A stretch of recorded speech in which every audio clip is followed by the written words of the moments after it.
Hi, I'm Simon from Motodrome, and this is our 1977 Daimler Sovereign 4.2 Coupe.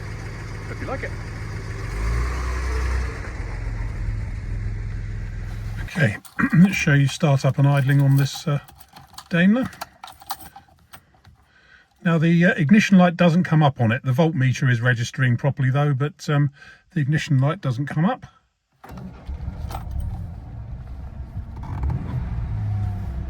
Give it a blip to get the rev counter working, and that'll settle down to a nice idle now. Oil pressure goes up. Oil pressure is actually perfect on it at 3000 RPM. It's showing 60 psi, which is correct. Obviously at idle it's a bit lower than that. But yeah, everything working as it should gauge wise.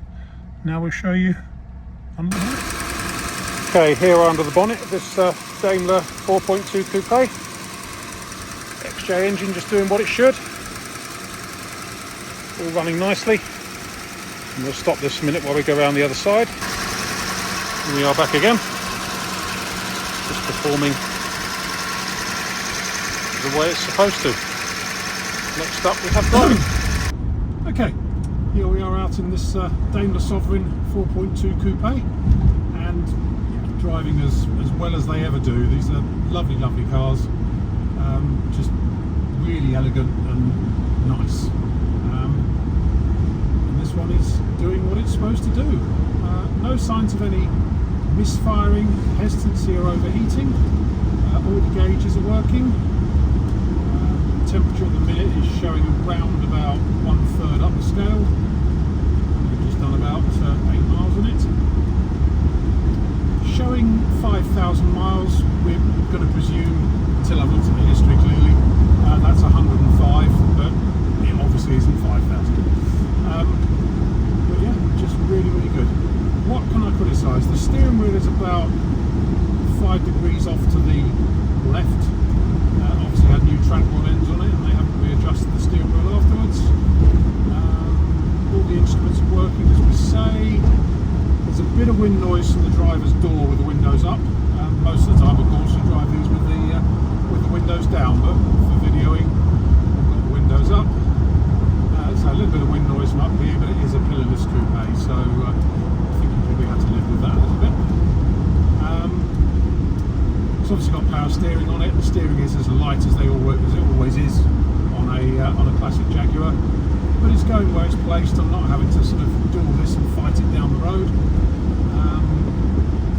Gearbox is changing gear smoothly.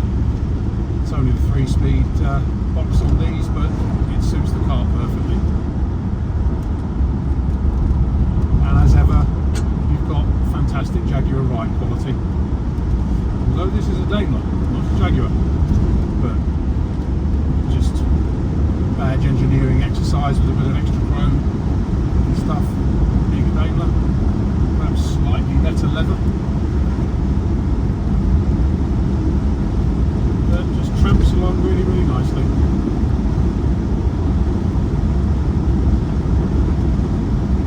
can drive one of these for hours.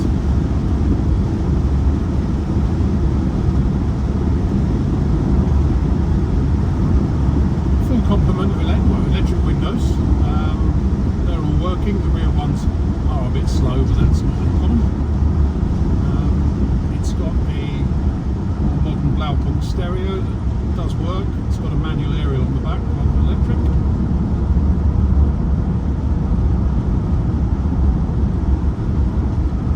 But yeah, just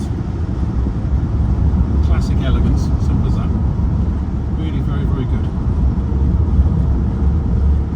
Going down the hill to the roundabout, and then we'll pull over, but drives just the way you would hope. It really does. No sinister bangs or clunks from suspension or anything. It does actually stop really well too. We'll show you that when we get to the roundabout down here. That was a particularly big bump, in fairness. We've just been over a sunken manhole. We can cope with that quite happily. Yeah, stops nicely as well. Obviously you have this all round on these.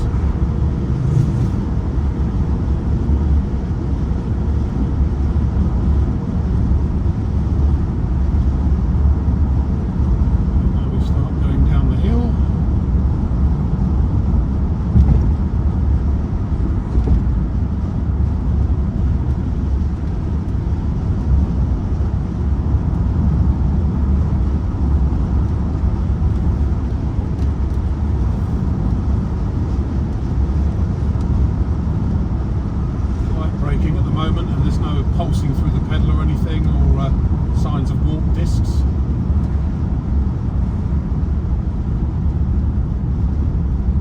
We'll just come to a gentle stop. Brakes are fine. It stops the way a 70s Jaguar should. Probably if you're used to modern cars, you might think they're not fantastic, but for its age, they're actually pretty good.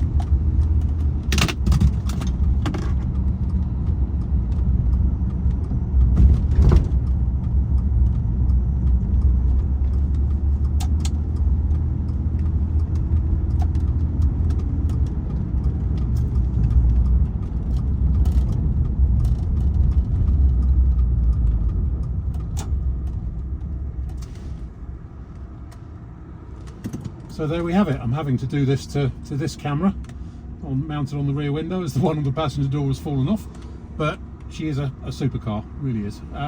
My name's Simon. You can reach me in the office on 0118 907 1495, or you can go to our website, which is www.moto-drome.com for any more information.